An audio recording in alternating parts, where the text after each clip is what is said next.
Well, hello, gardener. Feeling overwhelmed to when to figure out when to start your seeds as to how many plants you need? Well, I'm here to help you with that. Watch till the end of this video. You will see one of my pro tips that is truly helpful when it comes to starting seeds. One of the best things you can do for yourself to help eliminate the overwhelm is getting a garden journal that really works for you. Well, I have designed one for all gardeners regardless of your skill set. It helps beginners figure out things and veterans to make proper notes so that way they can compare stuff from year to year. It's a printable PDF that's instant download. I will put the link. Step 1 of the Garden Play Journal, you figure out your average recipes. It goes by weight. Then you're like, how many plants do I need per recipes? That's in step 2. That's the garden planning stage.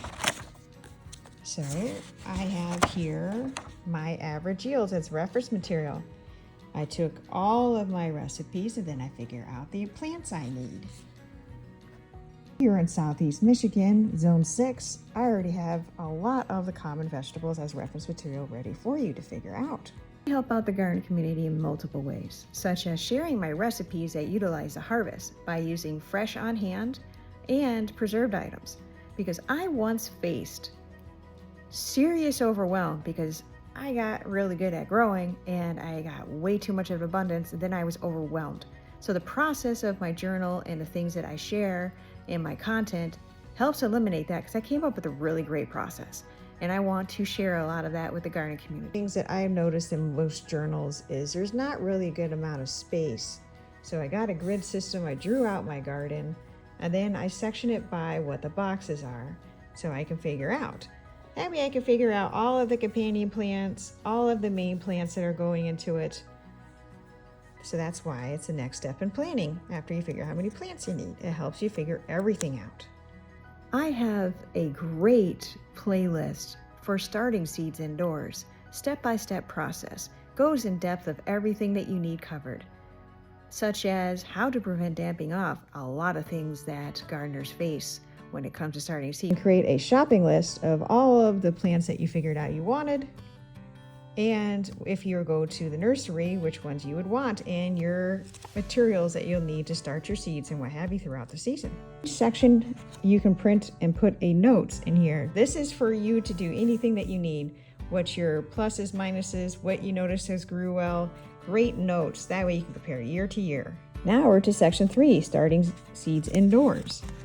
So I have here great instructions of how to use things to help you calculate when to start from the seed packet information and figuring from frost date what the important things are.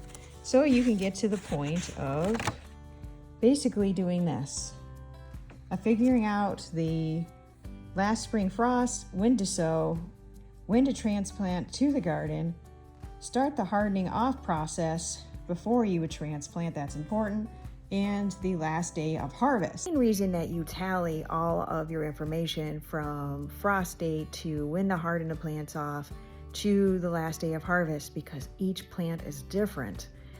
This way you can completely plan on doing things such as succession garden, or you're like, I'll know when I'll have everything that I need for my recipes when it comes to the final harvest. Now, I have a seed tray layout. The type of ones that I have a center spot, that's by Vigo Garden. That's for watering the individual cells. So I put a number there. So that way I don't have to have 1,000 sticks, and I always have the original. So I just number my actual trays. And I always have it written, and I don't have to have a bunch of sticks. Just makes life easy. You came to the end to watch my pro tip. Did you know that doing intervals of time with a fan on low helps naturally strengthen the stem itself? Because if it's getting the condition constantly being moved around, the plant will take some energy, put into the stem, and thicken it. So if you have some thin seedlings, by the way, that's a common thing that even some of the experts deal with, so don't be so hard on yourself, seriously.